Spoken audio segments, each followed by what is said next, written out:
would like to begin by acknowledging the traditional custodians of the land on which I live and work, the Gundungurra land, and people. I pay my respects to their elders, past, present, and emerging, and extend that respect to all Aboriginal and Torres Strait Islander people. I also want to acknowledge the traditional custodians of the lands on which you, our listeners, are joining us from today. I recognise the deep connection that First Nations people have to this land, their enduring culture, and their commitment to the preservation and care for their country. This land was never ceded, and it always was and always will be Aboriginal land. Hey there, and welcome to this special bonus episode of Beyond the Surface. In these episodes, we take a break from the personal stories, and I get to chat with experts on all things related to religious trauma, cults, and deconstruction. These conversations are foundational and educational. They provide deeper insights and understanding into the complexities of the experiences we hear in the stories. Whether you're just beginning your journey, this is the first episode you're listening to, or maybe you're looking to expand your knowledge in general, these episodes are packed with valuable information that will help you navigate wherever you are. I'm your host, Sam, and this is Beyond the Surface. Welcome, Brandon. Thanks for joining me. Of course. Happy to be here. Before we kick straight into it, I like to sort of just give people some context. Where in the world are you? I'm currently in Atlanta, Georgia. So in the United States. Yeah. Okay. Like everybody I've been talking to in the US, I like to just have like a quick 30-second, how are you doing? Oh, I thought you were going to say 30-second moment of silence is what I thought you were going to do, which was very appropriate. How are you doing over there? God, it's such a shit show. Yeah. Yeah. I actually, I was at a Quaker meeting house yesterday for a different meeting, but it is a Quaker meeting house I visited here. I was explored some different spirituality post evangelicalism, and one of their leaders was there, and they're great. P.S. That's a whole nother different thing I can go down. But he was sharing with me, it's like, I just always get hit with something. And he was just like, yeah, as of today, like 300 more students were arrested and brought down to El Salvador. And I'm just like, what? It's just like anytime something happens, just like, oh my God, that just happened. You wait 24 hours and something else is going on. So it's just crazy. I also have not friends. I have like one or two friends, but mostly family that are like sing Trump's praises. So it's just, it's a very weird time to say the least. Yeah, absolutely. Yeah. I would love to say that we here in Australia were immune, except that since Trump was elected, we have an election coming up in like 6 weeks, and good luck. We need it. One of them is nicknamed Timu Trump, and oh no. by the time. It's like super funny in one sense. By the time this comes out, the election will have happened, and we will know whether he is our prime minister. And so this episode maybe will not date super well if he does.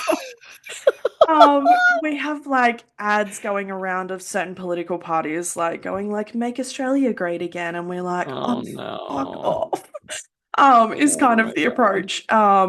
But it is what a time to be alive, I think is kind of the theme. It's crazy. Yeah. It is absolutely insane to me how I thought Trump would be like a warning sign to a lot of countries. And like for some countries, they're just like, I can do that. And like nationalism is like on the rise. And I'm just like, y'all saw how that went, right? Yeah. And then here we are again. So I'm not one to talk. So yeah. Yep. Okay, I feel like we could completely derail the whole episode if we keep talking about politics. So, I like to start these episodes with a super duper vague question that typically just like allows you to choose where you would like to start. So where does your story start? Oh God, birth? Question mark? That's too long ago. I have had some people start it well before that. So, oh my God.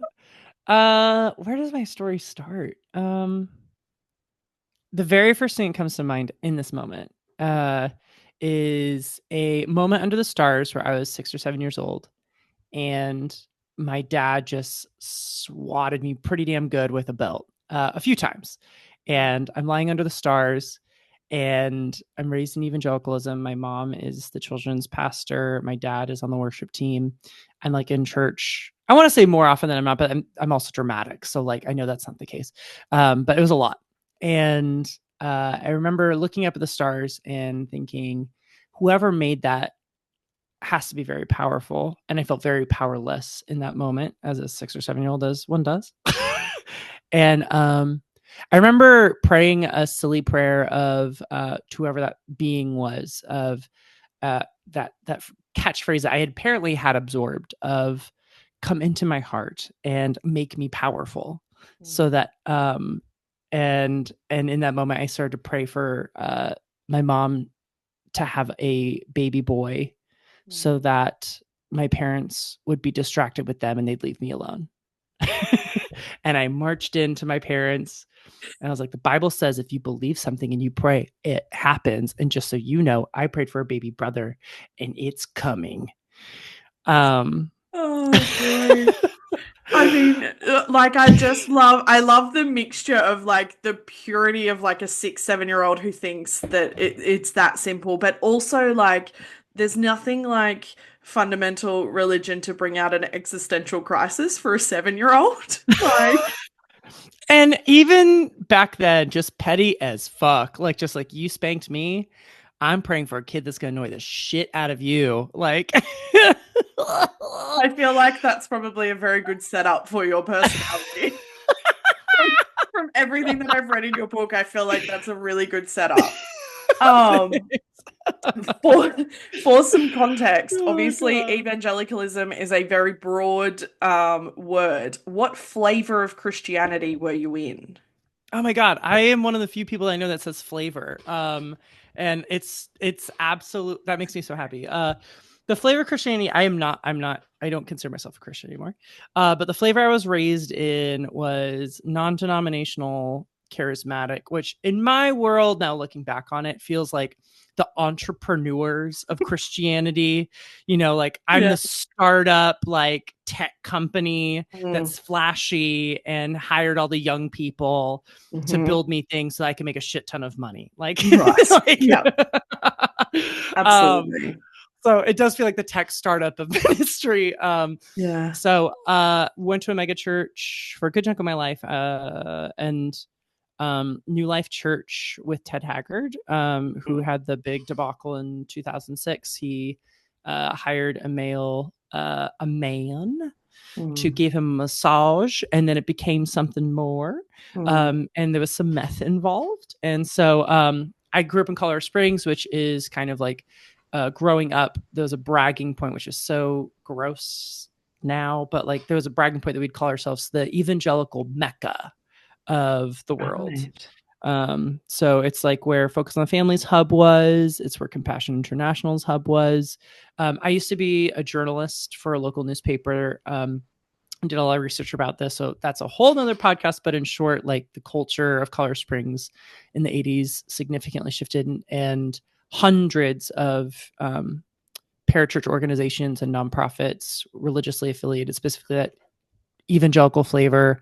Mm. It's also some nationalism now, like, reflecting back on it. I wouldn't say some, it is like praying for the kingdom and Yeah. wanting Christian leaders in power to make women not have abortions, Mm. and get that Muslim out of here. I've also been watching a lot of White Lotus, so I apologize in advance. So just like really terrible things, like a lot of Islamophobia, Yeah. a lot of sensationalism. Like, we had flaggers, so we Mm. had some flaggers in the background, but we didn't have snakes. Like, that's the flavor I like to put it at. Is like, Right. we spoke tongues, we had Mm. flaggers, but we didn't have snakes. So we were pretty Right. charismatic, but not tastefully charismatic, would how is how I would maybe say it. Proper Tastefully. branding, which I make a joke about often in my book. Like, we Yes. branded it quite right. So yeah, that was my upbringing, was that flavor of evangelicalism. Okay.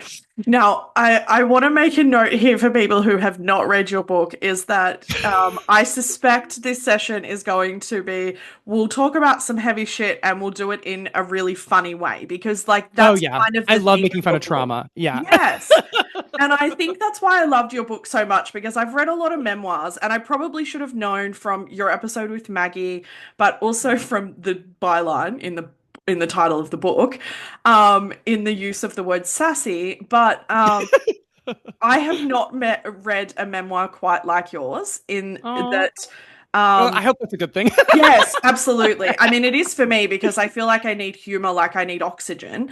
Mhm. So to be able to read a book that like uses sass and sarcasm and just like this is absolutely batshit crazy and we're gonna call it out and just call it what it is, but also be real and honest and raw and um is like the perfect combo. So I love it and but I want to make I'm a so note glad you for liked people it. who maybe don't use humor, um, who might go, why are they laughing? Well, we're laughing because it's fucking insane, but we're also laughing because we're both traumatized and we need to laugh. Exactly.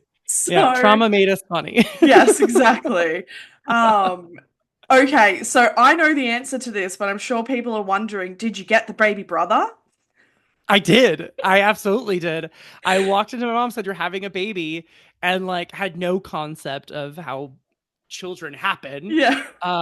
My dad did a very terrible job of explaining it as a junior in high school. That's a whole nother episode in itself around purity culture.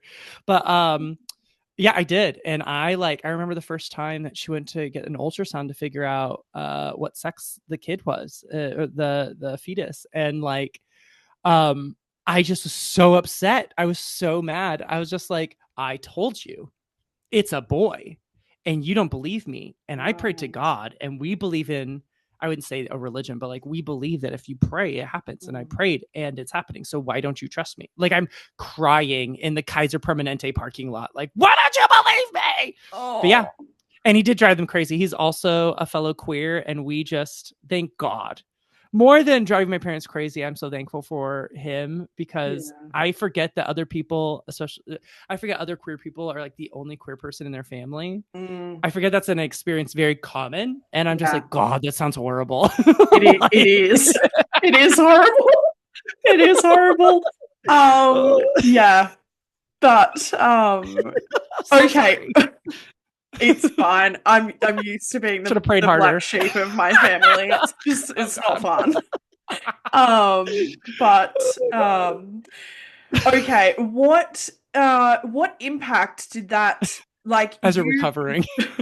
you you believed something Yeah. wholeheartedly. It Yeah. Yeah. happened. Mhm. Like, are you now Prophet Brandon? That's what they told me. Yeah. I don't know 100%. My flavor Christian was also like the baby dedications where it's not baby baptism because that's what those Mhm. Catholics do. Um I love the but dipping out of the southern accent. It's so fun. which is I do this in my audiobook Uh, PS. Every yeah. pastor is from the South. For some reason, I didn't grow up in the South. My Mm. pastor was not Southern. I did go to Bible school in the South, and I think I just like channeled that. um anyway, so the question was Prophet Brandon. yeah, but the pastor held me up in front of the whole congregation, put oil on my head, and Oh, declared like a prophetic word that was just like, this isn't someone who knows the will of God, but proclaims and God moves on his behalf, like a world shaper. Like my parents have it recorded and everything, and I'm just like, I wonder what you're thinking now. Maybe God is moving you to not be a bigot. yeah. Like, Fingers crossed. so Oh, yeah, like that was definitely like my experience growing up. So was like, oh, if Brandon prays. So later, I mentioned this in the story, but like I kind of got passed around, um, both in my smaller church I grew up in, and then also in my mega church of like, if Brandon prays for you to get have a baby, you're gonna have a baby. So it was like this like kind of like aphrodisiac like situation where I got like my mom would be like, hey, can you pray for so and so, and they bring me over to the house and I pray for the wife of the straight couple, and I want to say at least 3 families ended up having kids after I prayed for them. So I don't know what to make I sense was of gonna that, say, but how do you yeah, make sense of that now? it is complicated. I I do, this is kind of spoiling the ending of the book, but I think maybe this is a level of consent, is like, I do believe in something beyond me. And I don't defend it anymore, like, it's like, if that doesn't serve you, then believe something else. But for me, it serves me. And I think about these moments where I did pray for something and some powerful things happened. And I hold at the same time of like, I also prayed for other things and things did not happen. And so maybe this is just luck. Maybe it is. But I do know that in some really painful moments, even when the church was persecuting me, when my family was being terrible to me, in the midst of me coming out, like I had this steadying voice internally that would carry me through. That I ended up returning to. Like for a while, I was just like, fuck that. Like that place has hurt me and everything with it. But then there was kind of this thing of like, God, what did it felt like I was letting them steal the cake. Like it was this phrase that came to mind. I was just like, no, they stole already so much. I'm not letting them steal this too. And so like there was this kind of return of faith that looks very different now. Like I said, I wouldn't consider myself a Christian, but there is like my boyfriend and I went to and you'll see that if you end up listening to the book or reading the book, like that happens. Like I pray for I saw these quote unquote miracles as a kid. Would have some my flavor Christian would call it words of knowledge, like where it's like I'm getting a download from God about your bullshit you're seeing, and I'm gonna tell you about it.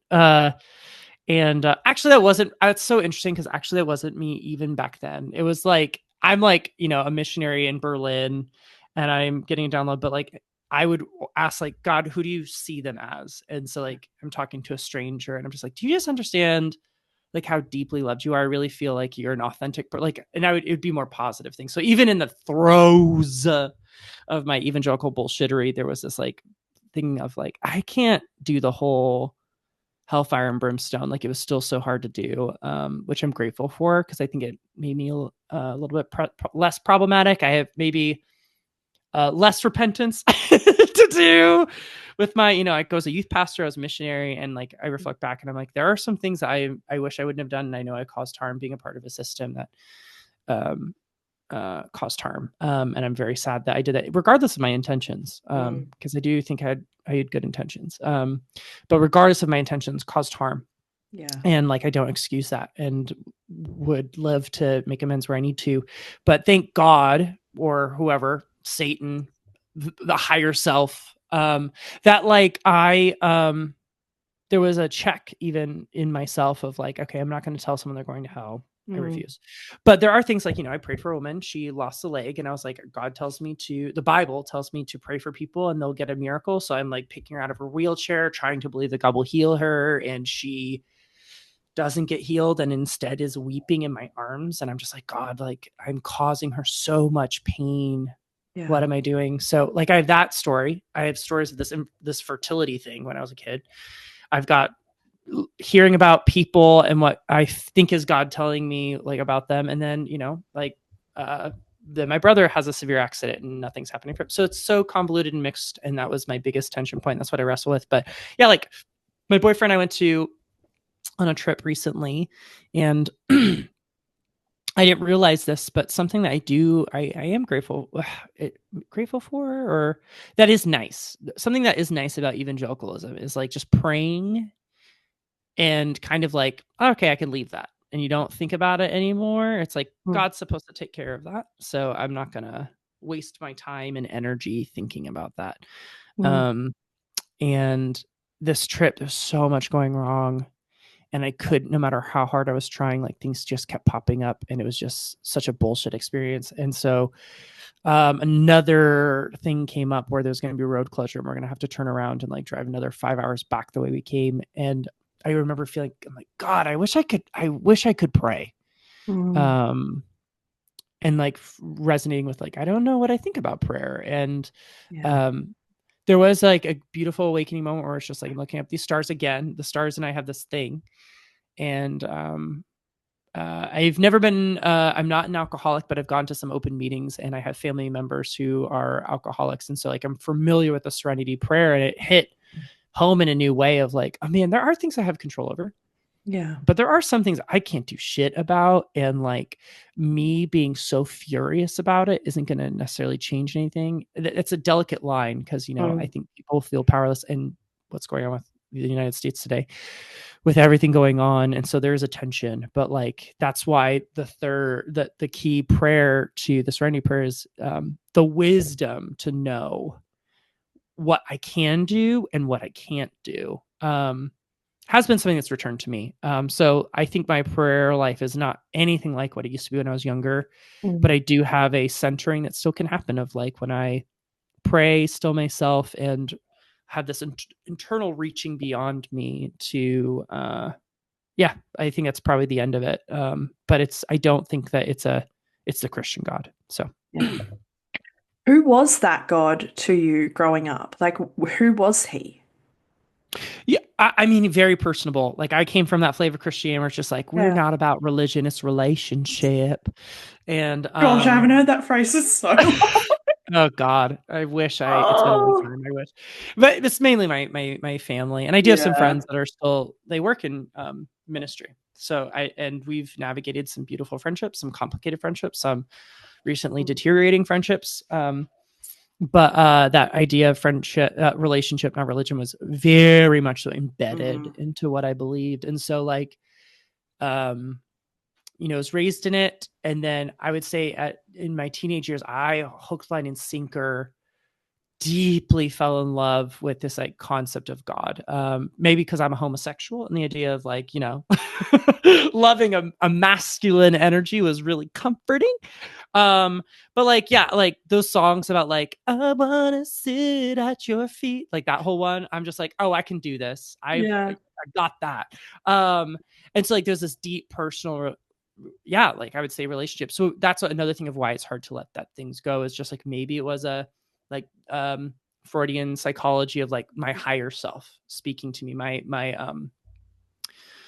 super ego, you know, like that has been developed and like was really speaking to me in those moments. But like, you know, at 17 really felt like this personal relationship with God. And that's why like I dealing with lack of answer to prayer, dealing with problems inside of my religion, dealing with my sexuality, dealing with inconsistencies in the Bible did cause a true panic because this not just belief system, not just community, but like this relationship that produced a lot of safety. One thing that in the last 3-4 years, I've come to realize is attached to safety, this being that gave me confidence and self-assuredness was gone. And so like in the last 3-4 years, there's been this thing of like, oh man, so many other people, you know, they're going through their teenage years or like, you know, early preteens,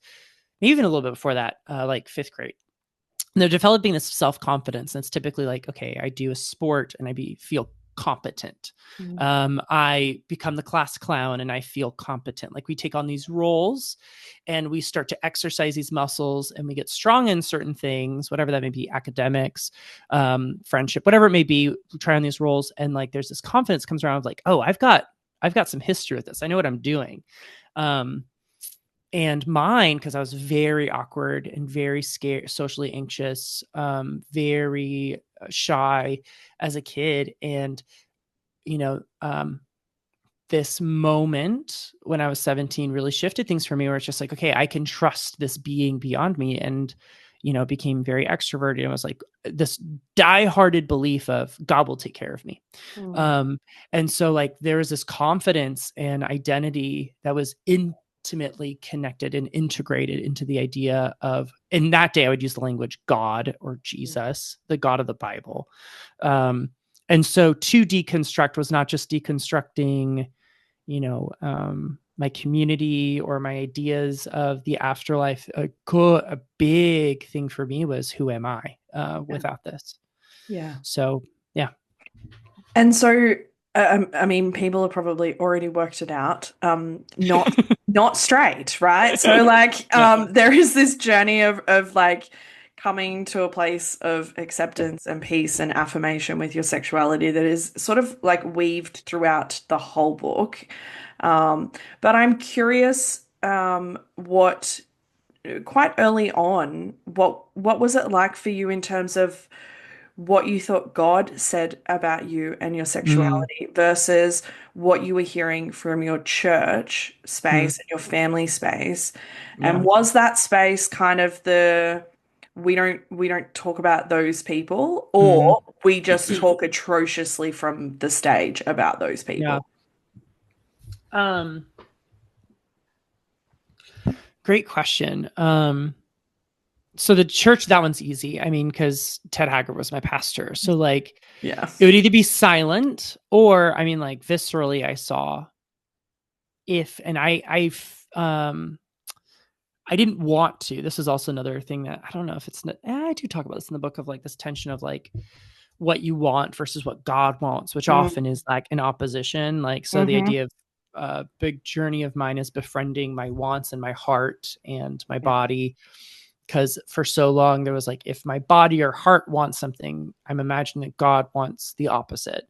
Yeah. And that was the flavor of Christianity that I had too. It was just like the martyr complex of I need to change the world. Mm, It's not about me. It's about the world. It's about God. It's about his name. It's about, he's what's good. I'm just a vessel, all that type of language. And um, my church was quite silent about around LGBTQ stuff.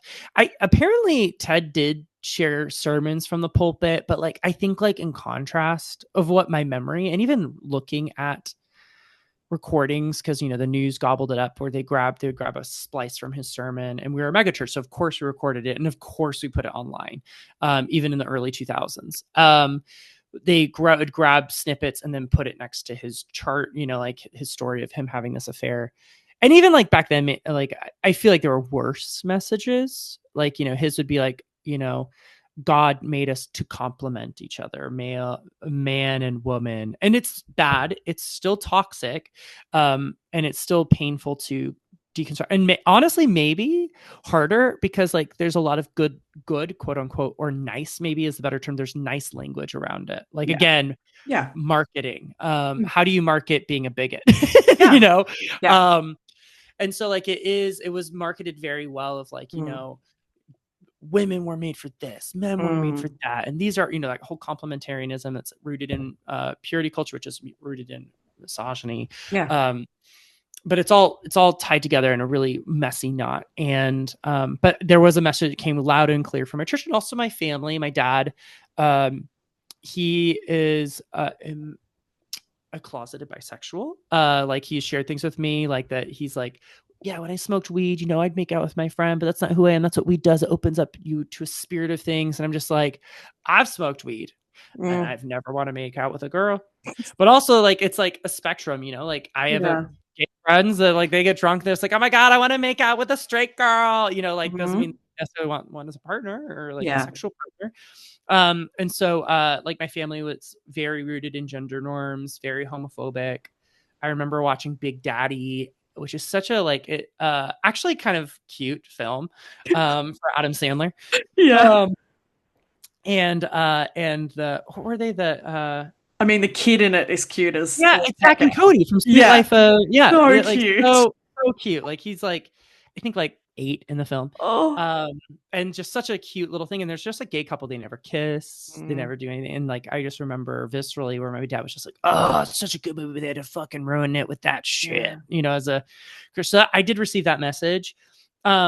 When it came to that still voice, it is interesting because there's some conflict there, and that's just like, man, maybe it was just my consciousness and like internalized messages, because there was a thing of like, this isn't quote unquote best. I had this message of like nothing's good or bad, Yeah. which is really interesting. Like as a kid, I remember reading this verse. It's so nice. I am proud of the fact that I can't give you a book chapter verse. It's so It's nice. so Like nice when you forget. it's so good. Yeah. I used to be able to. But it's a letter from Paul. I can tell you that Bible school didn't go away, unfortunately. But Paul wrote at some point, the fucker. Yeah, we hate Paul. Yeah. Paul is the villain of the Bible. We really hate Paul. God, just such a bitch. Um, he said everything is permissible, but not everything is beneficial. I want to say it's one of the Corinthians, Yeah. based off of the theme. Um, and like that verse, I ran with it. I was just like, oh, there's no good and evil anymore. It's just about like, is this beneficial? And so like as a young, I would identify as a convert of like, yeah, I was raised in church, but now I really believe, like 17 years old, Yeah. pumped up on testosterone. And just like I would feel convicted, to use that term, around like playing video games alone, because I'm like, that doesn't benefit the world. I'm here to change the world. Don't waste your life. Very oh God, what's that band? This is your life. Are you who you switch back? Switchfoot. Yes. Switchfoot. Switchfoot. Switchfoot. Not Switchfoot. switchback. Yes. Yeah. No. Close. Again, forgetting is nice. It's great.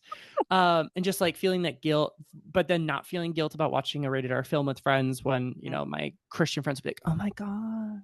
Yeah. So, and, like when I was coming to respect sexuality, or really was around like teasing it out. And this is how I relate to it now, is like around specifically like as a closeted kid, I watched, and I talk about this in the book, like so much porn, like so much porn. And like to this day, like I still hold to the fact of like, consuming hours of porn a day isn't a helpful choice. And I did feel that conviction for sure of just like, man, I don't think this is good. I think I always felt like the voice inside me said, there is better. There is something better. And like now, this is 2020. This is not the 2020 vision. This is like me doing confirmation bias. Like there's a lot of things that I will own here of like, I can look at that and be like, I never really felt convicted about love for the same sex. And even like, and I do wrestle with the sexual part where I had to find a reason why it was bad. I was just like, it says in the Bible it's bad, so there has to be like a practical reason why it's bad. Like, maybe I need to make babies. Maybe that's the problem. Or like, I just needed to find something to make it bad and register it. And now I don't. Like, I'm so grateful for my queerness, because my queerness caused me to ask important questions. Important questions like, why are we okay that there was a God that commanded genocide? Yeah. Why are we okay with saying that women are built to never be in leadership and child rear and be treated more like property? And according to this text, like that's like when we look at it, like, when a woman would be murdered in especially the Old Testament, the payout you'd have to pay would be the same amount as a slave. I think it was like, again, forgetting stuff, but like 20 things of silver, whatever. Or like I think about the fact of like, if there was a virgin woman, and she was attacked and a man essayed her, then as long as he paid a dowry to the father, it'd be fine. Like those questions are like, wait, what? Because it Like, was more offensive to her father than to the woman that it happened to. Yeah. And so just like really sitting with like asking those important questions, like, why is this friend of mine who is an atheist who loves people way better than I do? Yeah. Why is he quote unquote going to hell and I'm not? Like those big, I don't think I would have asked those questions if it wasn't for my queerness. I resented my queerness for a long time because it felt like this one asterisk to me thriving in evangelicalism. I'm white, I'm cis, I'm a man. I have a decent personality where it's just like, but malleable enough where I want to make people happy. So it's like, you get a powerful megachurch leader. Like I flourished as a youth pastor, flourished as a worship leader. It really, like with who I am as a human being, it really lines up well.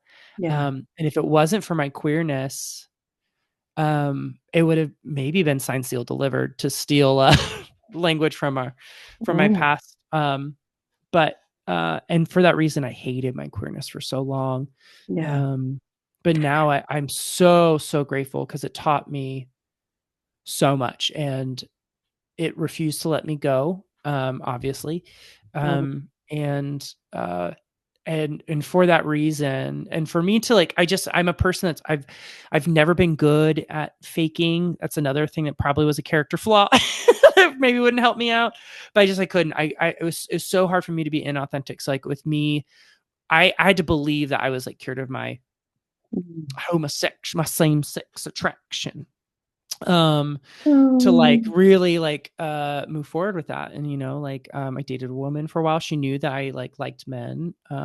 She was bisexual, so she was fine with it. She was like, everyone's beautiful, of course you're attracted to men and women. And I'm just like, Yeah. mainly men. But Mm. but like it really did it really taught me a lot. And now I not only befriend that part of me, but really cherish that part of me. So Mm. I think some people who don't particularly understand, I guess, or who have never had to experience it themselves, that journey of having to like, and this is also probably fairly churchy language, like wrestle with, yeah. like wrestle with your queerness Yeah. and somehow like make it okay and not Mm-hmm. hate an inherent part of you Mm-hmm. is like fucking exhausting for Yeah. starters. Like, Yep. suppression on any level is like literal internal torture. Yeah. And there is actually a section in your book, and I think this is the first time that I've actually ever quoted someone's book in a podcast. So, Oh. first time. And it's probably it's one of the few sections in the book where it's like this is a section that's not funny. It's not funny at all. But I read it and I was like, well, fuck, that hit home. Um, and not in a good way. Like you'll get to it. I'm sure as soon as I start to read it, you'll know exactly what I'm talking about. But once I finish reading it, I want to ask what that suppression journey was like for you and the Mhm. impact that it had. Yeah. Um, so it says, when Christians use the word like choice and lifestyle, it's torture. It's torture because I think of these moments, the moments where I screamed into the night through tears, where I came to the altar on bruised knees, where I pleaded to God to make me straight, because I desperately didn't want to be gay. Anything but gay. Anything but that unspeakable word, that unforgivable sin, that hated sin. Anything but that. And I read it and it was like my heart was in my stomach and I was like, Mhm. oh my gosh, I've never felt so sad for you and heartbroken for you, but also like heartbroken for like my 16, 17-year Mhm. old self as Yeah. well. At the same, it was just a weird mixture of emotions. But Mhm. I would love to hear from you what impact, because we know that suppression doesn't just impact us typically emotionally, it impacts us physically, it impacts us socially. What impact did that have on you? Um, I took a heavy tip for a no, minute. that's good. Yeah. Uh, I mean, I mean, you read the book, like to your point, like I love humor, but also like Yeah.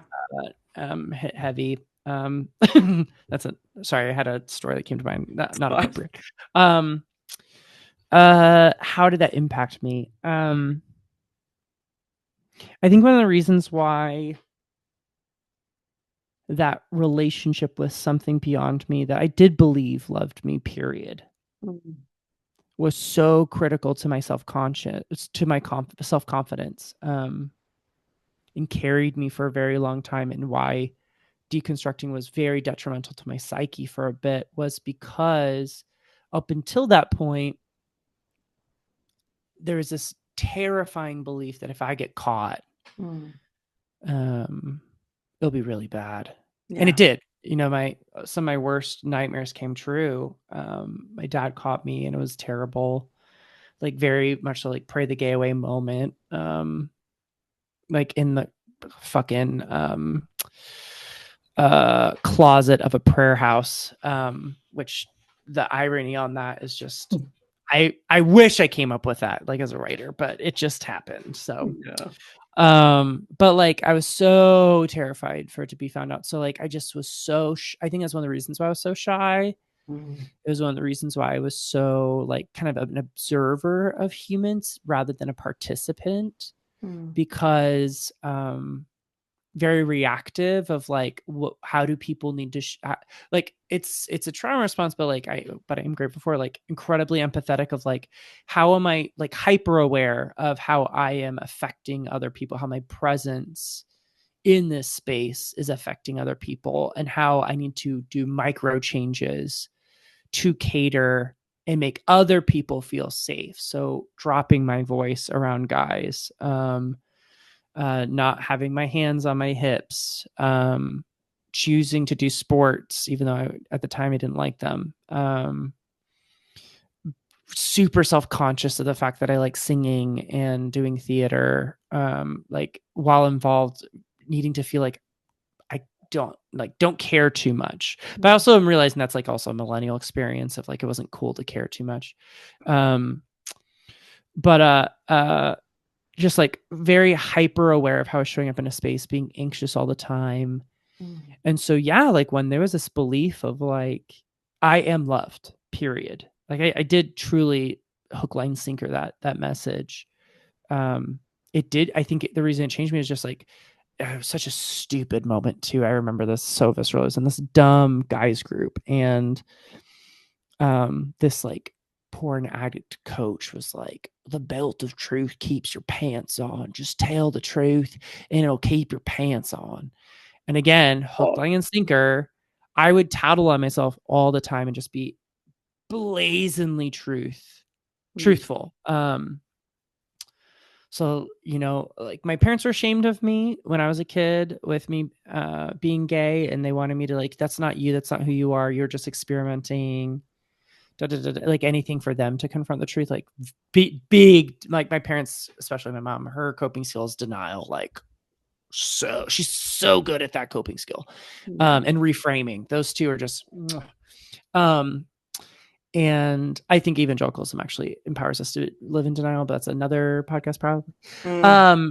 And but like when I went to Bible school, I had this mentality of like, I'm not gonna lie. I'm gonna be very honest about, at that point I would have said my past in quotation marks, my struggles in quotation marks. And so like there was this like reforming of identity in multiple areas of my life where I felt anytime I could be authentic, I flourished. And so I think it's one of the reasons why I hate Colorado Springs, is that I never was able to quite show up as myself and be proud of that person because of the culture of Colorado Springs, because of the beliefs of my parents. Um, like small talk in Colorado Springs is like, what church do you go to? Like second question. So like, I'm so grateful to be in a queer city, a big city with lots of different people. Even though I was in Texas and even though I was in a Bible school, I was very proud of how I showed up in that space for the most part of like, yeah, like I would have used the language same sex attraction, but I didn't hide that from anyone.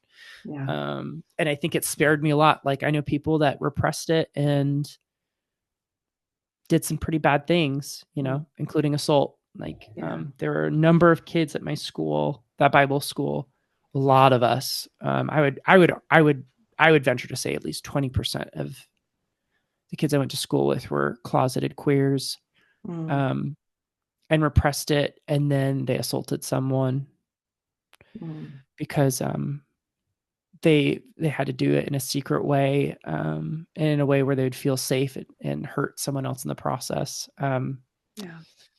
So to your point, like repression does a number on us. For Ted, it did. To this day, he lost everything.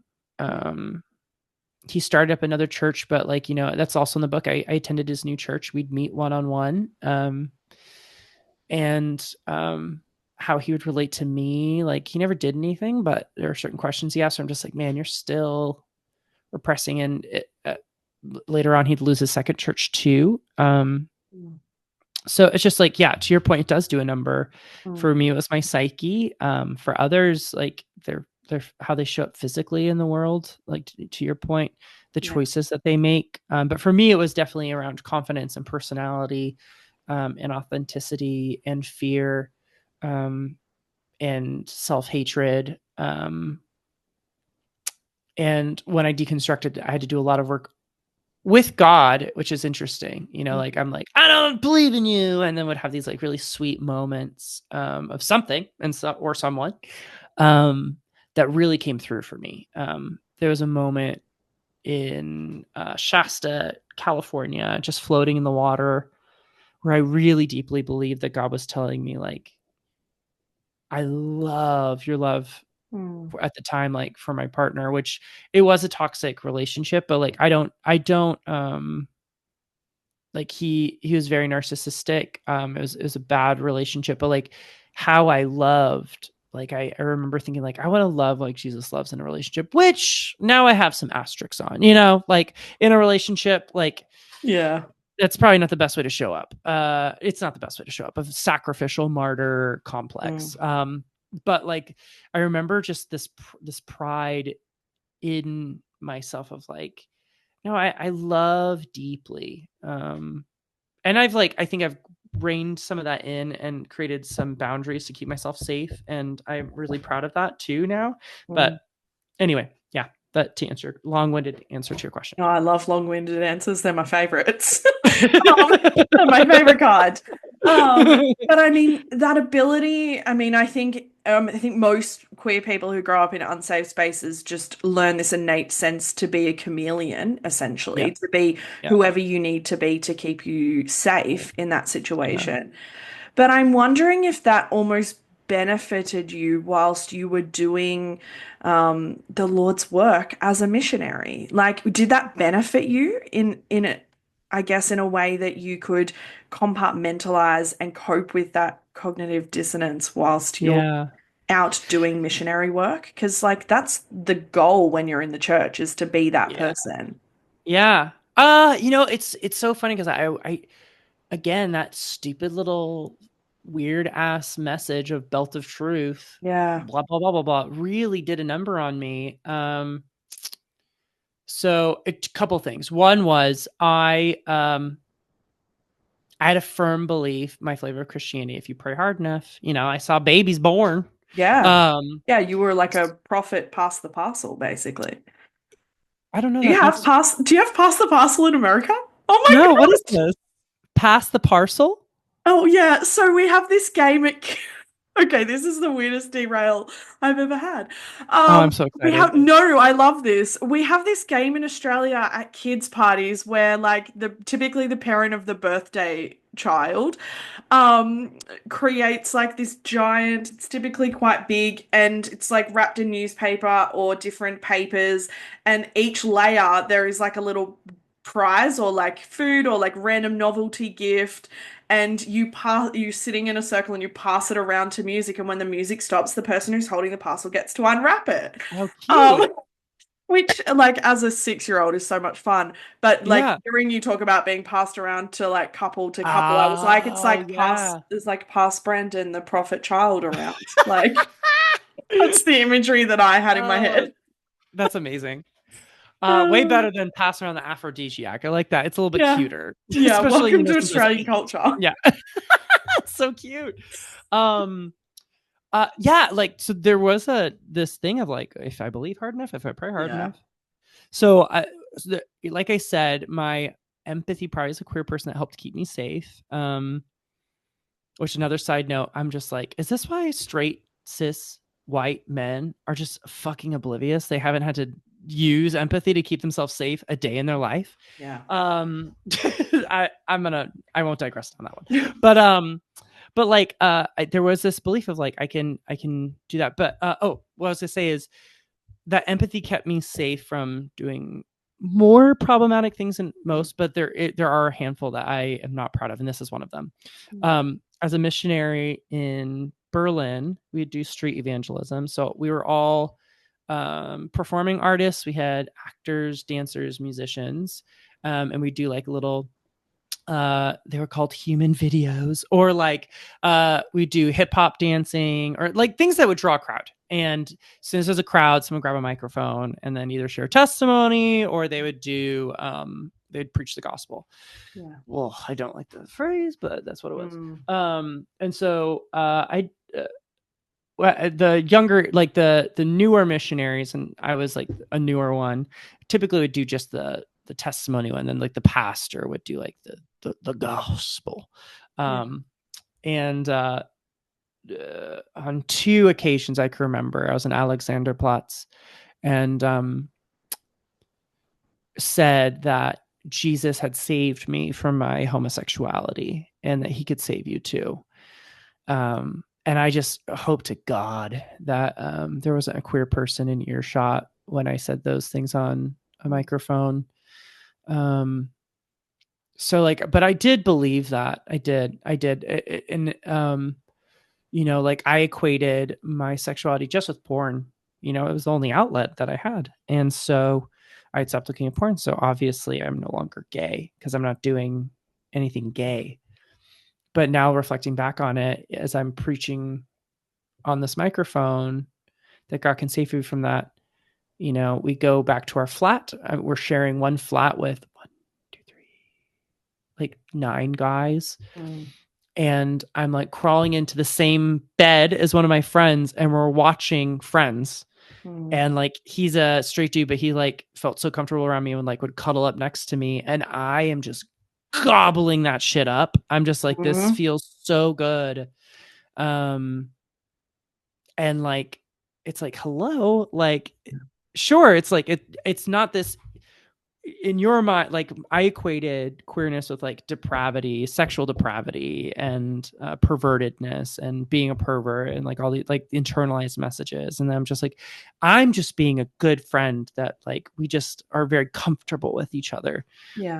Never mind the fact that like I am like buzzing inside as it's happening. And so like reflecting back on it now, it's just at the time, I think rather than compartmentalizing, it was probably more so suppression was my coping skill of like, just like, and also denial. I am a son of my mother. It's like an inherited gift. Yeah.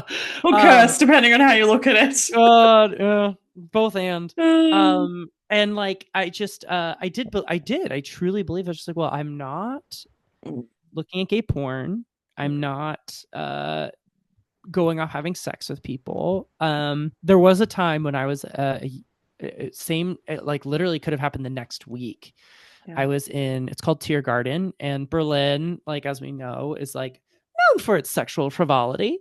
And so like I didn't know this at the time though at all. I was oblivious. And I'm in Tiergarten, which is kind of like Central Park of Berlin. It's huge. And me being the cute, oblivious, like 22, 23-year-old, just with my little Bible and my notebook, wanting to get a little quiet time with Jesus. As I'm walking through this forest, I notice these little markings on trees, and I follow them, and I end up by this little river. And I'm sitting there, and I just notice some men loitering. Like there's someone in leather. There's someone with like a hat, like a big, like now I know it's a Dom hat. Like all these like kind of odd outfits for being in the middle of the woods, and also just no intention or no purpose. They're just like casually stepping around and looking at each other, and I'm like, what the fuck is happening? But I started to buzz, like I would with my friend, and I'm like aware. And it's so funny because like now it's like, man, I'd find things like this all the time. There'd be this buzz of like I could sense drawn to like queerness. And this guy approaches me. He's just like, do you make sex with men? And like was soliciting me for sex. And I just remember being so terrified, but so wanting to participate at the exact same time. And yet, I got up there and preached. So like, I think that what we do is inside of Christianity is again, branding of like, there have been a number of messages that have been perpetuated or created from pastors and institutions that cope or coerce or reframe is maybe the better term of internal or external experiences. And so like a way of relating to this, like, oh, I want this, the things that would immediately come to mind are, this is my thorn in my flesh, like Paul had. I immediately went to that. I went with, we're born in a sinful world. And like, we're all gonna struggle, and so like I could separate, I guess to your point, yeah, there was a level of compartmentalizing of like, that's not me, that's sin. Yeah. And so I think there was repression. It was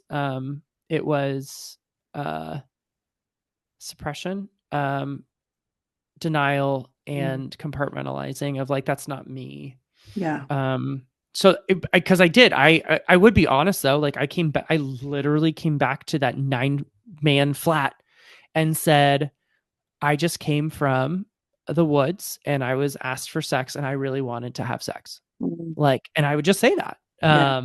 You're like, because the culture of Christianity also was part of, is kind of like to tattle on yourself, you know, Yeah, like, it's excessive vulnerability, like Mhm. to a fault. Yeah. It's so interesting because, you know, like I just started my master's of social work because I want to be a therapist. And it's something I've wrestled with for years. Mm. For that reason specifically, was I saw Mhm. how vulnerability can be used in such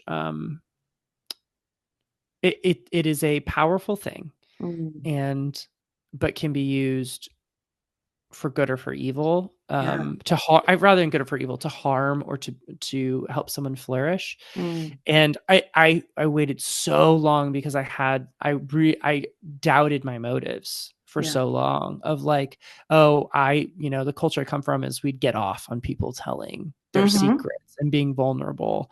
Yeah. And I don't want to go into a profession where that's my deeper motive. Like I doubted myself. And until I could really come to terms with like, no, like people, that is their journey. And if they choose, they have agency to reveal as much or as little Mm. to me as possible, including in a position that they can, maybe there's a power dynamic that I need to make sure that I'm being conscientious of and Mm. not abusing it, and letting people to disclose themselves in their time. Um, where there is always in aid and partnership to their wellness. Mm.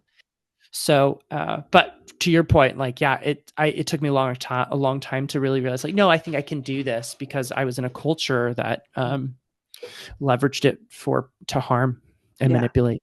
Yeah, Yeah. absolutely. I think there is like, a culture of testimony in churches, and Mm-hmm. the level of vulnerability that is expected, and it's not there's so much of it that just doesn't even feel like a choice, Mm-hmm. that's expected of you. It turns it into something that it was never designed to be in the first Mm-hmm. place. Okay, you brought up sex, so I'm gonna roll with it.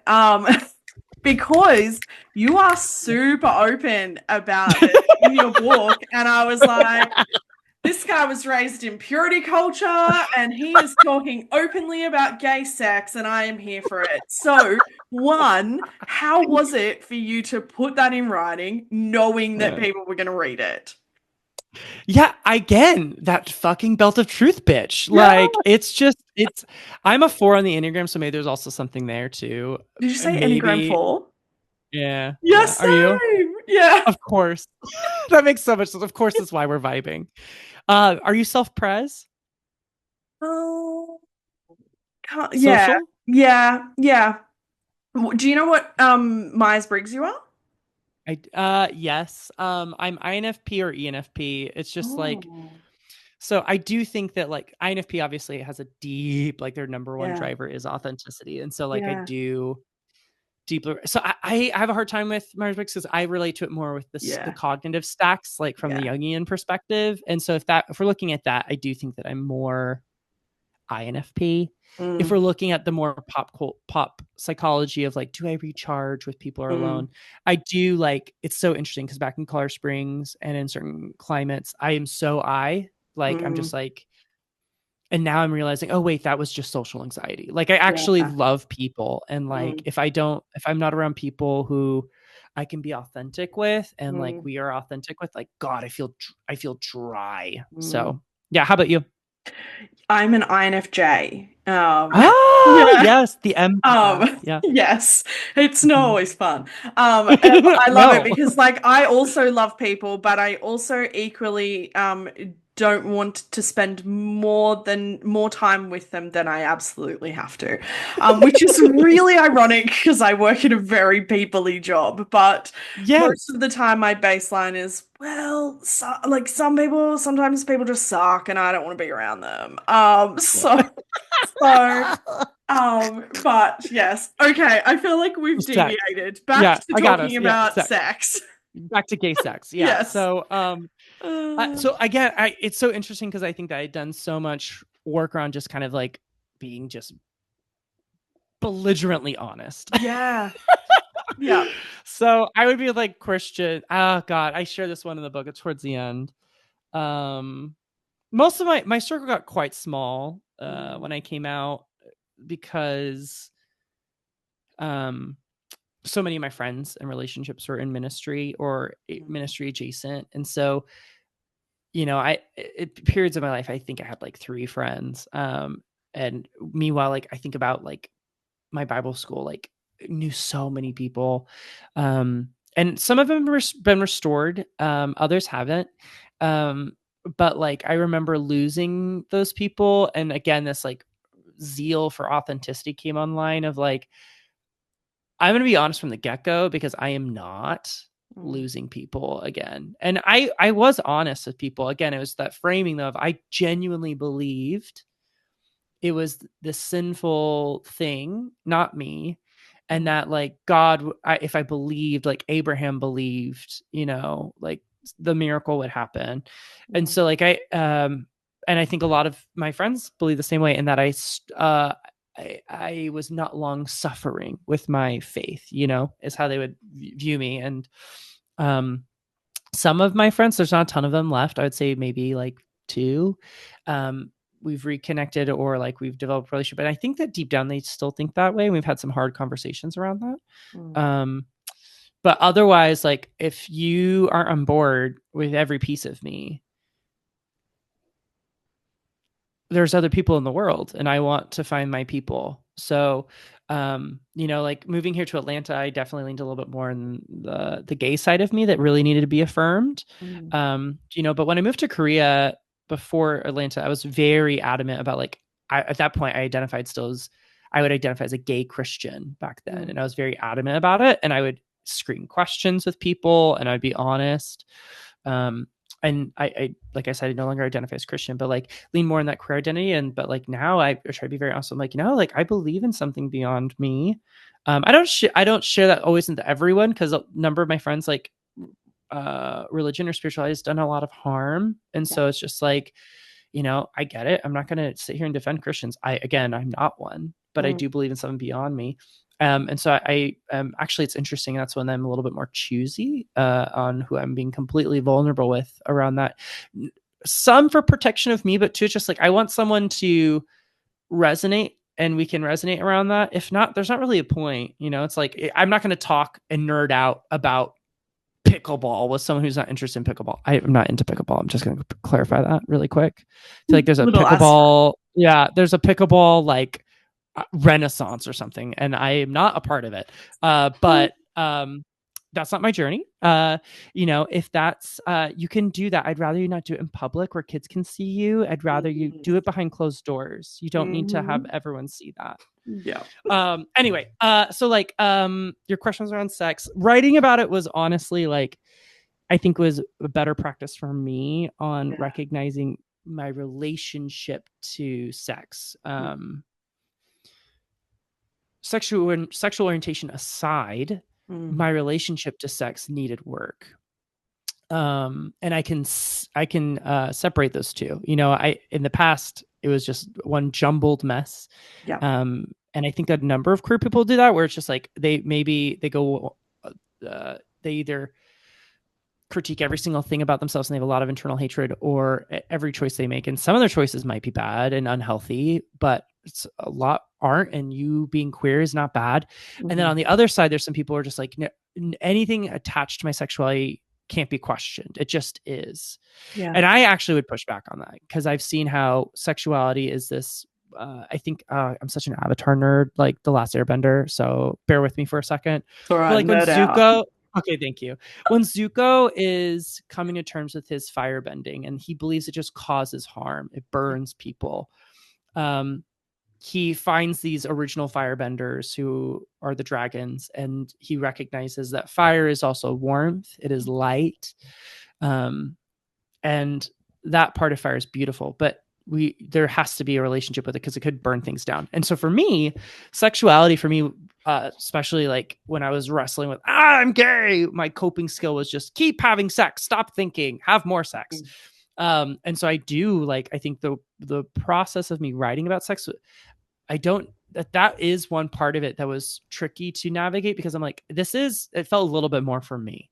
But I do know that there's a number of queer, I would say especially men, that I think about The Velvet Rage, which is a good book. It's dated to an extent, but there are some good nuggets in there on how queer people deal with shame. And one coping skill that this therapist for gay men would notice is just like an insatiable need to have sex, because it allowed them to, for me, I won't speak for, because he says there's a lot of reasons why men would use sex to cope, a lot, but mine would be like escapism. And it allowed me to be so present in my body that the anxiety of my brain and the shame like that I was feeling would go offline because my body would be buzzing so loudly. That's all that would exist for a little bit. And it felt like this reprieve. And so to make sense of that, I made sense of it through writing.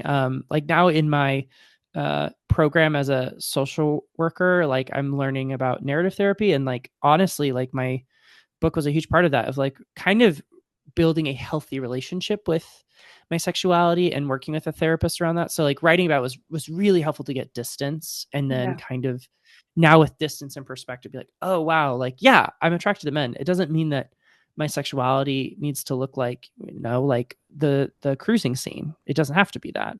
No shame for people who want that. If it serves them, then great, but that's not what I'm looking for. Like, what do I want? And how do I befriend my sexuality in a way that makes choices now for my future? Because I do think that there is some plasticity to the brain of how, especially around sex and stuff like that, of like, how do we affect that in every choice that we make? It's one of the reasons why like some people who consistently watch porn have to have a mirror in order to either get hard or climax, whatever anatomy you may have.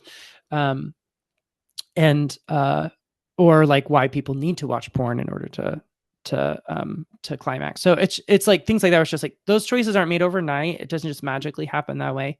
So like one thing that me and my therapist worked through, I didn't write about this in the book, but is like retraining, as weird as it sounds, like using some behavioralism around my sexuality of like, I don't have sex with someone unless like I go on a date first and then my body reacts to them. Because the sex that I was participating in, heads up, is like a lot of anonymous sex, like plenty of people I didn't know their names. Like I've had, I would say, over 100 sexual partners over the course of my life. And people were, sometimes I didn't even see their face. And so like to sit with that and sit with those feelings around like, do I want that? Is that what I want? Is it serving me? And then deciding what is serving me. And as a queer person, I will say that is trickier because as a straight person, if you're going off having random sex with some person you're not even seeing their face, it's easy for you to be like, oh, that one's bad, but having sex with my married partner's good, if you're like, especially in purity culture, right? If you like come from like, yeah, just purity culture. We'll leave it at that. Like if that's your framework, you can easily tease out having anonymous sex with strangers, bad. Having sex with my married partner, good. And a queer person conflates a lot of things. And so rather than being morally right or wrong, because I don't think there's necessarily, I have a hard time with morally right and wrongs. It's like, but I mean, there are some things I'm just like, no, consent, you need that. Like, like, period. But instead of it being morally right or wrong, it's just like, no, like you're causing harm for someone is more of how I'd rather word it. Or harm to yourself, like whatever it may be. So like when we're looking at harm or wellness, both for yourself and for the partners that you're with, because it's a shared act, like reflecting back on your life, what do you want to look at those choices and how do you want to relate and feel to those choices? And so that, I think that is it's tricky in general for as we leave frameworks that say this is good, this is bad. That's a tricky thing to tease out. I think it's extra tricky around sexuality as a queer person, because I think we can get into black and white thinking because that's what we were raised with, which is black and white thinking. This is good, this is bad. Yeah, absolutely. I am sure that there are people who are listening going, okay, can we get to the coming out part? So what so tell us a little bit about, because coming out is one of those experiences that I say to people who have never met someone who has come out or anything like that, is it's very nuanced and complicated at times for some people. It is not all liberation and freedom. It can come with immense amount of pain and grief, and so what was that experience like for you? Yeah. And I think also, to your point, I think a lot of straights assume like it's this ta-da like moment. It's like, here's a cake, rainbow cake. Yeah. Well, like specifically just like a one-time moment. It's not. It's like we come out all the time. Every time I engage with a new coworker who doesn't know me, and I have a choice to say, me and my boyfriend, me and my partner. I don't talk about my partner. Like, I'm making these choices to come out every day. So like for people to, I think like there's a straight perspective of like, you did the thing. It's like, for you, I came out to you, but like, this is like, it is perpetual, unfortunately. I don't think that's fair, but it is what it is. And I agree with you. I think it's incredibly nuanced.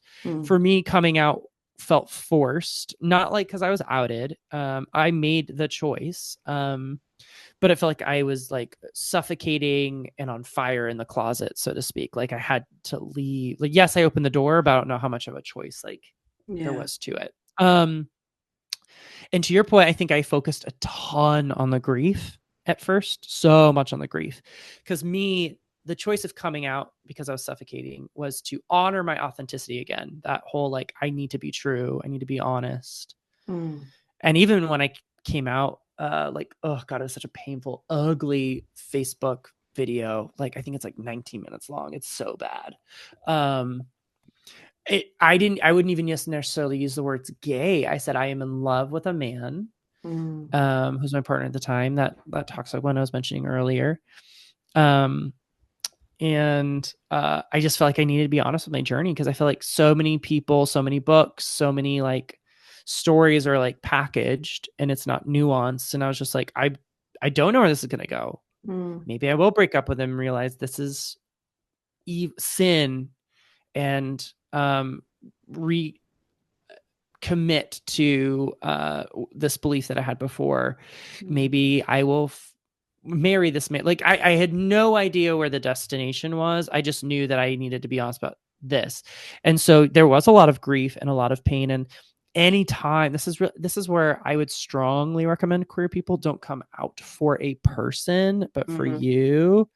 I think that it's so wise to come out as a single person.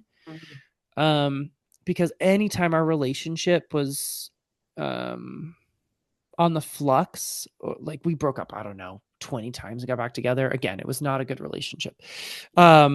Anytime we were on the rocks, like I felt like I had to make it work because it had cost me so much. There was this grief of like, I barely talked to my parents anymore. I had like financial costs because like I couldn't be in ministry anymore. So I had to go back to school and find a new career path. And like all these, there's so many, like all I could see was like line item negative, line item negative, line item negative. That like the one thing that I thought was a positive, which was this relationship, which are actually very problematic, like had to be good. It had to work. So my suggestion for any person that's in the closet thinking about it is like, please do it as a single person, because then it's so much easier to tease out like that it's for you. It's not for anyone else. And you won't stay in a relationship because you need it to work. I'm projecting, but like that would be my suggestion. So yeah, I would say that at the beginning, so much grief.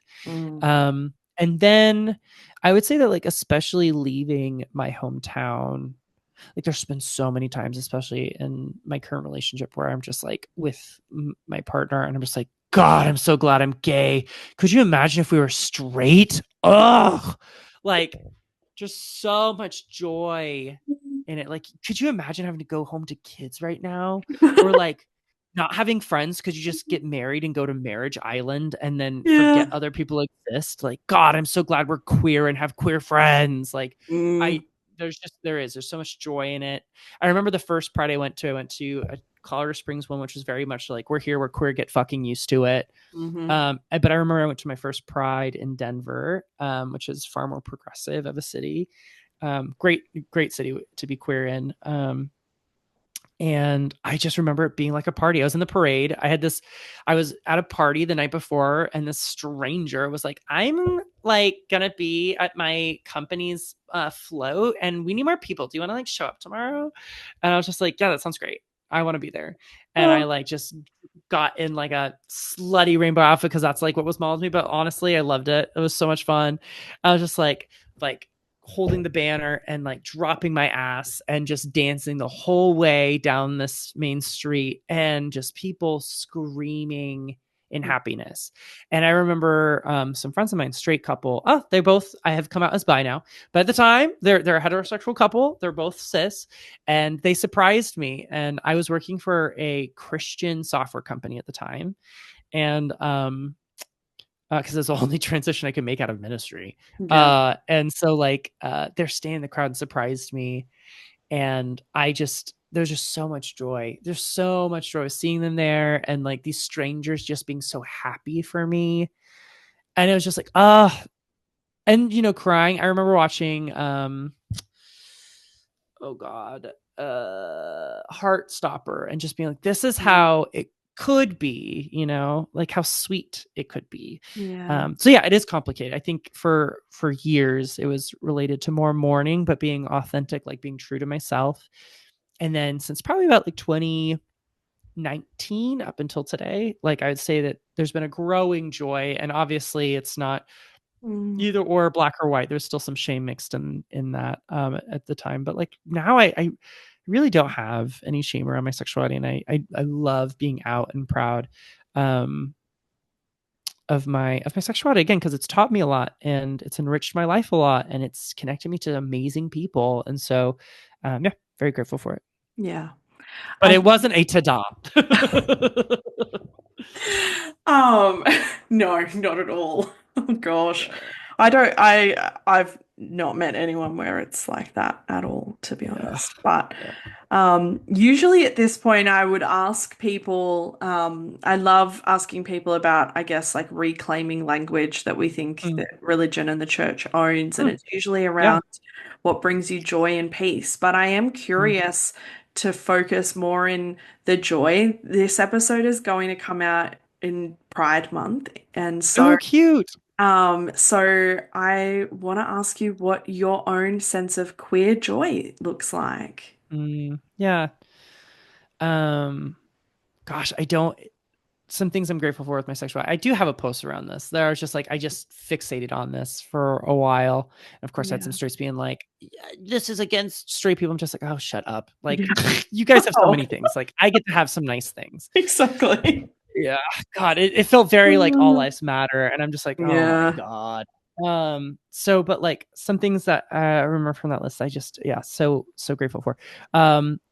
It has created an openness in me to other people who are different, and I love that. I love that I'm comfortable with difference. I love that my queerness forces my partner and I to be more open in our communication, and we don't inherit these gendered norms that we just like have to subscribe to. Like, Mm. every human being gets to decide how their romantic relationship looks like, but I think there is a clean slate for queer people. You don't have to tear down anything, Yeah. like gender roles and stuff like that. It's just like a fresh slate.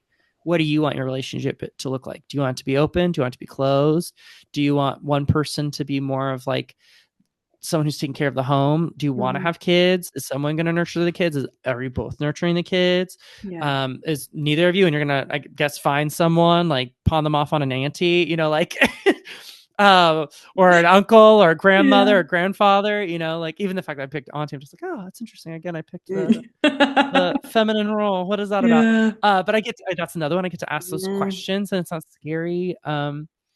Another one is I think it's created a lot of empathy inside of me. I remember the big thing that switched me with the Bible was like, again, like with women and how women were treated in the Bible. And there was just so much empathy that I think was created through my queerness. I can make friends. Like I can walk into a queer space and there is this shared experience that's like creates a level of compassion and camaraderie with each other. I could be literally in a queer bar in Costa Rica and there's this thing of like, you know what? We have different language. Our coming out experience could be very different, but we have some sharedness that makes us feel comfortable around each other that I'm very grateful for versus like, you know, the straight man experience is typically pretty competitive. And I think, you know, that we bring that into our queer relationships. I'm not going to go down that tangent. That can happen still, but I think there's some camaraderie there that's just so great. Another thing about my queerness that I really love is just like, I don't know. I don't need to fit in. I feel so much joy in not fitting into a box. Like there's some things that I do. Like this bench behind me I built, I'm like, yeah, I know how to use power tools as a dude, you know? And like in the past, I would hate that. I'm just like, yo, I don't want anything manly. And now I'm just like, oh wait, actually I like this. I like building things. I get to claim that. Like I get to build my gender and my sexuality in ways that feels like more from scratch. And yeah. So, and I think another thing is just creativity. Like there's, I know it's a little bit of a trope, but I do think that like, you know, like when you're living a life that is atypical, it kind of opens you up to, well, what are things that are quote unquote inherited? And do I want something atypical from that? Whatever it may be, whether it be a house, whether it be living in community, whether it be buying a commune, whether it be like how you wear your hair, you know, like it kind of invades everything. And I do love that. Yeah. How long has it been since between when your book ended and where we are today? Oh, that's a good question. I did add a chapter last minute before my publisher. I said, "Can we please?" Like it was all done, and I was like, "It doesn't feel complete. I need to add this." So the very last chapter, the old like the most recent is sacrilege. There is a chapter after it, but I play with timeline in my book a lot. Yeah. Oh wait, no, that's not true. No, it is epilogue. Epilogue does happen before sacrilege, even though epilogue is after. So I do play with my timeline quite a bit. But sacrilege, it's kind of like the moment where I decide to reincorporate some of the divine, but it comes through praying to my dead friend. And so that happened like May of 2023. Okay. So is that right? Yeah, I think May of 2023. So we're coming up on 2 years removed. Yeah. I think that's right. But you know, obviously there's it hits a lot of my life. But the very last physical moment that I write about in the book is about 2 years ago now.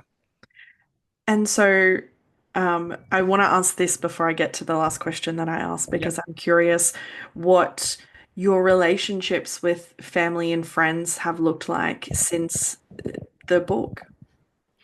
I oh god, it was so cool. So I moved to Atlanta in February of 2022. Is that right? 2023, February of 2023.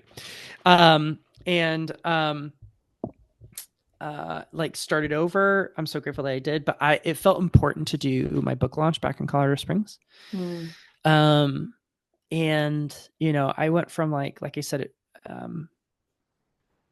very fringe, really tenuous relationship with my family. A lot of, in my book, I call a lot of friendships like fading out, like the volume going down. Yeah. But at my book event, it was standing room only, and that was just very powerful because I think I got so much in my head.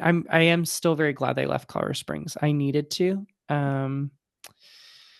But it did kind of show me of like, man, I did say I'm going to step into my authenticity, and if people want me, they can have me, but I'm not going to change that.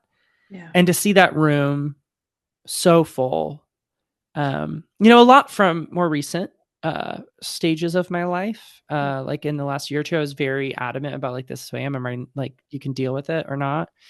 But some people who I've known since I was 14 that showed up in that space. And that was just really beautiful to witness. My family, I have my queer sibling.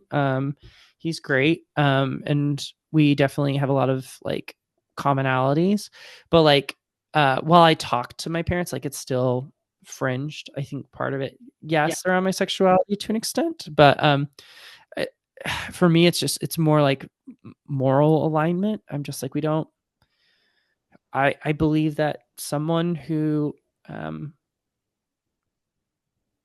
have some friends who are dreamers, and I don't think that they should be kicked out of this country. Yeah. I think that they deserve safety and peace, and the things that the quote unquote American dream promises, the pursuit of happiness, Yeah. life and liberty. It's so weird, like kind of affirming these like American ideals. I'm like, actually, separated from nationalism, I do believe life, liberty, and the pursuit of happiness. So it is interesting that I do believe they're entitled to that.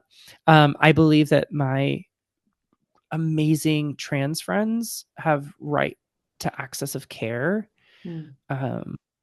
and to be seen and validated as who they are. And so as a result of that, I believe that billionaires are evil. Like, just period. Yeah. The end.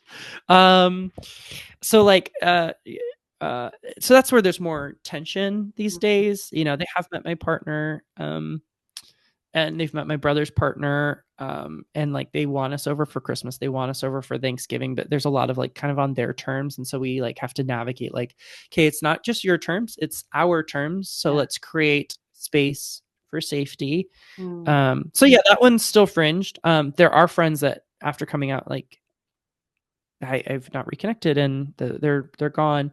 And I could blame my sexuality, but I think another piece of me is just like, and while my sexuality is definitely part of it, me not being a Christian is definitely part of it. Also, friendships do come and go. They serve us for, to use a Christian phrase, a season. And then their time may end. And I think that we should still grieve them. I think that we don't give a lot of attention to grieving friendships. We grieve romantic relationships and familial relationships all the time, but like we're really bad at grieving friendships. And I think that it invalidates people's experience, but like it happens, and like that's okay. Like we've outgrown each other is the best way of saying it. I think that we'd resent each other. In fact, I had a recent friendship that we had a very direct conversation. I've had actually a few recent conversations that are very direct. That have nothing to do with my sexuality now. It's transcended that. It's just like, hey, like the choices that you make are harming me and the people around you. And like, I think that our friendship has served its purpose, like having those hard conversations, with dignity. So it's just interesting because like, yes, for sure, my sexuality in the past killed relationships or made them fade out, but like I wouldn't trade any of my friendships now for the friendships I had back then, because the friendships now like see all of me. And that's what creates a level. I think that's what creates a level of low tolerance. It's living in Colorado Springs, I went back with my boyfriend, it'll be almost a year in June. I introduced him to some of my friends, and like getting some space, more so acquaintances. And I was just like, I'd kind of like reflect. I'm like, wow, I put up with a lot of bullshit because I had to, like when you don't have like nourishing food, like soulful food, you kind of like, I'll take this Big Mac, or I'll take these scraps because a Big Mac's still really fucking good. But Yeah. like, I'll take these, you know, and you think that that's sufficient. You think that's a meal, or these saltine crackers. Yeah. And then once you kind of like, wow, I have these friendships that see every piece of me, it really reframes your tolerance levels for who you give the privilege of access to who you are. Yeah. Yeah.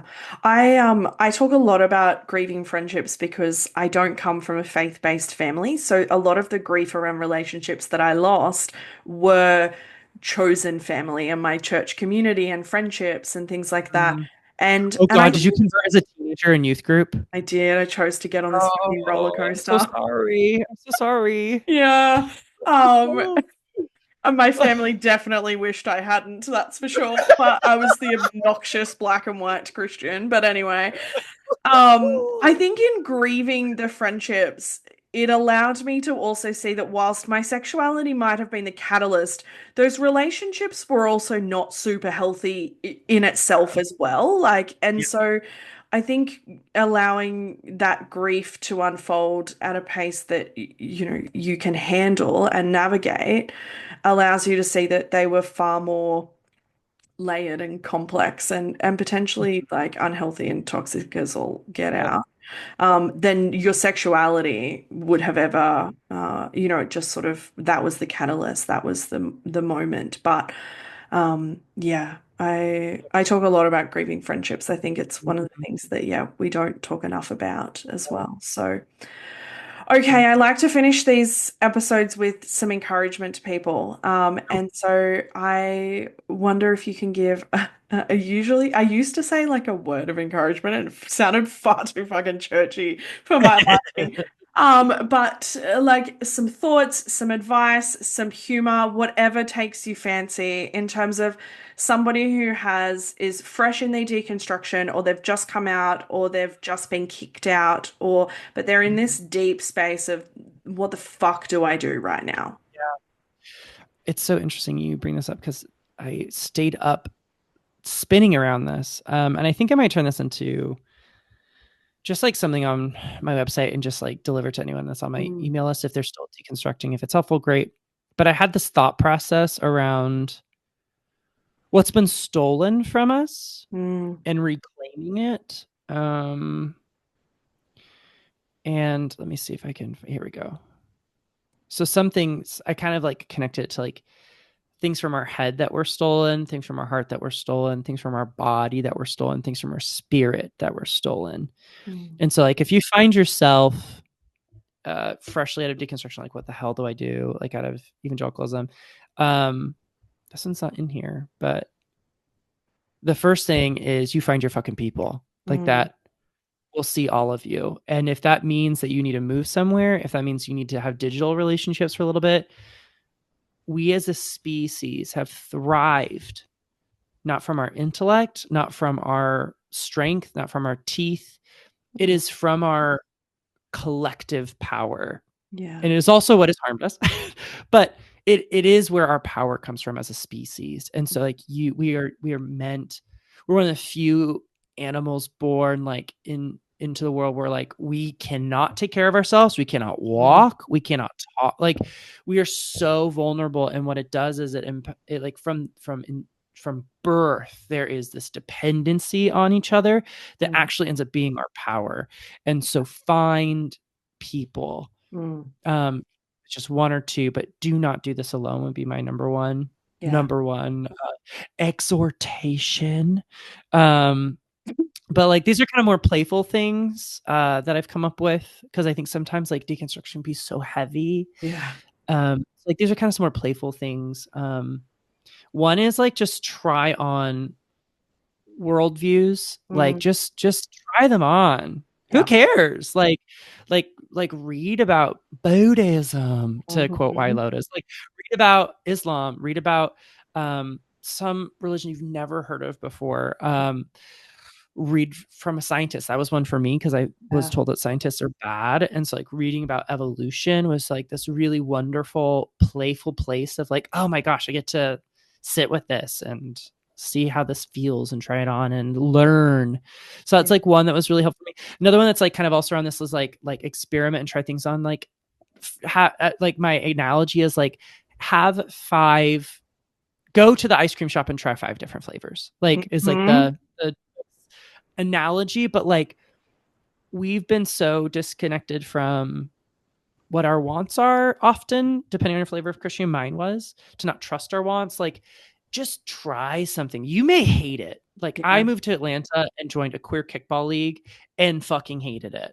But like, I'm so glad I did it. And then I tried climbing and I love it. Like, just try things on. Try on different clothes. Like, just try. Like, try. What's the worst? Like, that's literally what is the worst that can happen? You lost your worldview and probably your community. Like, you are potentially at rock bottom. Like, just try fucking things. It's the best place to try them because the cost is so low.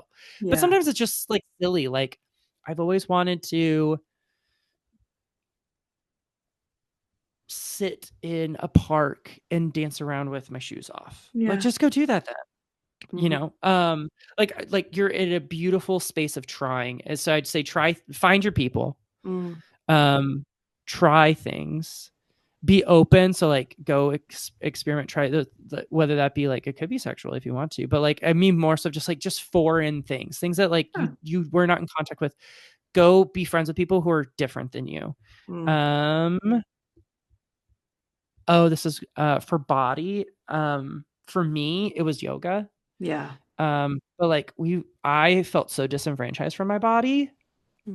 And what has worked for me is either sitting and being mindful of like, what's my stomach doing right now? What's my chest? Is it tight? Is my forehead crinkled? Is my neck like sitting over my spine? Is my breath short? Like that mindfulness. But like what really helped me with that was more yoga, because it's probably evangelicalism. Someone bossing me around and saying, pay attention to your breath, pay attention to this, pay attention to that. Yeah. Just like, thank you, evangelical leader. I will listen. Like it was a nice like segue for someone to tell me to listen to my body. But it was so nice because then also like when a yoga instructor, it's so stupid, but I just remember when a yoga instructor was like, sit in the uncomfort, and then my evangelicalism just like, yeah, I'm gonna really fucking stretch into this. I'm gonna really stretch. They're like, you option 1, you know, the easy one, option 2, and then option 3, which is the most difficult. I'm like, I'm doing option 3, baby. Let's go. Go hard or go hard. Yeah, exactly. It's like, that's just my, because of evangelicalism, I think. But like when a yoga instructor, and I say she because like in my head, most of the time it's not a she, and especially because like it's just a soothing presence. I'm total gendering right now, but like I also have an issue with cis dudes often. So just like that call, like I just hear her saying like, if it's your body will tell you if it's too much. Yeah. You don't need to lean so far into this that it's hurting. It shouldn't hurt. Your body will tell you if you should pull back. And it's like, oh, okay. Thank you, yoga instructor. And like now I listen to my legs and I don't do option 3 and I do option 2. But like that was such a freeing thing. Like it's so weird. I remember there's this one yoga session in particular. I don't do it often, to be honest. I don't should. There's no should. I would like to do it more. But I remember I left the session and I went up to this lady. I'm like, I know this sounds so weird, but I come from like a Christian I'm having this fucking conversation with some stranger. Of course I am. Like, I just come from this religious background. And that was the closest I've experienced like worship in a very long time. And she was just like, so I also come from evangelical. And so like we had this like nerd out moment. And she just goes, there's something about honoring your body, about like, hey, do this much and that's okay. So like yoga is good for my body. And then for spirit, actually it goes to the people, connecting to people, and embracing your humanity. I know that death is a hard thing for people, and I'm actually very grateful that I've experienced some death, as weird as that sounds. Like being around death, whether it be in a graveyard or like actually someone dying, really for me, like it forced me to recognize my connectedness to humanity and how I am human just like everyone else. And that's a very, like, for me, that's a spiritual experience. But like thinking about ways that like, how do you feed your head, your heart, your social body, your physical body, and your spirit, I think has been helpful for me. And those are just some ways that have been helpful for me to like kind of feed myself. So I love that. That's probably the most full and holistic answer I've ever gotten for that question. Like, I'm a social worker. I Like, we're love trying to be that. Yeah, I love that.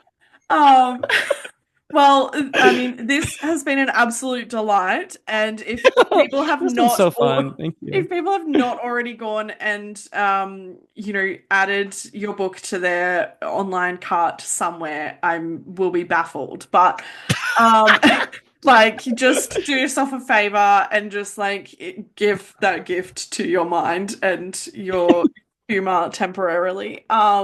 So. Yes, but thank you so much for joining me. It has been an absolute pleasure. It's been so much fun. It's been so good, Sam. Thank you so much. Yeah, thank you for the invite. This has been a great conversation. And you're really great at holding space for people. So thank you. Thanks for tuning in to this episode of Beyond the Surface. I hope you found today's conversation as insightful and inspiring as I did. If you enjoyed the episode, be sure to subscribe, leave a review, and share it with others who might benefit from these stories. Stay connected with us on social media for updates and more content. I love connecting with all of you. Remember, no matter where you are in your journey, you're not alone. Until next time, keep exploring, keep questioning, and keep moving forward. Take care.